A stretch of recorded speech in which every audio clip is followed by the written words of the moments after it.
டாஸ்மாக் கடை மற்றும் பார் அமைக்க முயற்சிக்கும் திமுக பிரமுகர் மீது நடவடிக்கை எடுக்க கோரி பொதுமக்கள் மாவட்ட ஆட்சியர் அலுவலகத்தில் மனு அளித்துள்ளனர். சேலம் மாவட்டம் ஏற்காடு பிரதான சாலையில் உள்ள கோரிமேடு பொன்னகர் பகுதியில் 2 அரசு டாஸ்மாக் கடைகள் செயல்பட்டு வருகின்றன. இதற்கு முன்பாக புதிதாக டாஸ்மாக் கடை மற்றும் பார் அமைக்க திமுக பிரமுகர் ராஜா என்பவர் நடவடிக்கை எடுத்து வருவதாக கூறப்படுகிறது. ஏற்கனவே 2 அரசு மதுபான கடைகள் இருக்கும் நிலையில் கூடுதல் டாஸ்மாக் கடை அமைக்கப்படுவதால் தங்களுக்கு மேலும் பிரச்சனை ஏற்படும் என்று அப்பகுதி மக்கள் தெரிவிக்கின்றனர். இதுகுறித்து மாவட்ட ஆட்சியர் அலுவலகத்தில் குடியிருப்பு வாசிகள் இன்று புகார் மனு அளித்தனர். மாவட்ட நிர்வாகம் உரிய நடவடிக்கை எடுக்கவில்லை என்றால் பெரும் போராட்டம் நடத்தப்படும் என்றும் பொதுமக்கள் எச்சரிக்கை விடுத்துள்ளனர். ஏற்கனவே இருக்கிற கடைக்கே நாங்க வேணாம்னு சொல்லிட்டு இருக்கிறோம். ரொம்ப எல்லாம் குடிச்சிட்டு பாட்டில் எல்லாம் உடைக்கிறாங்க. நாங்க யாரும் பொம்பளைங்க இருந்தா போக முடியல, வர முடியல. ஸ்கூல் பிள்ளைங்க எல்லாம் அதுலதான் போகணும் வரணும்.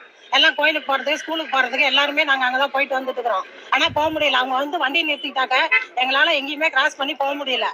அதுதான் பிரச்சனை. இப்ப அவங்க வேணாம்னு சொல்லி இருக்கிறோம். அதை மீறி அவங்க இது பண்ணாங்களா நாங்க பெரிய போராட்டம் பண்ணுவோம். வைக்க கூடாதுன்னு சொல்லி போராட்டம் பண்றோம். குழந்தை குட்டிங்க எல்லாம் வச்சுக்கிட்டு எங்களால இருக்க முடியாது. அதுக்காக தான் நாங்க போராட்டம் பண்றோம். இல்லையா நாங்க தற்கொலை பண்ணிக்கிற சூழ்நிலை தான் வரும்.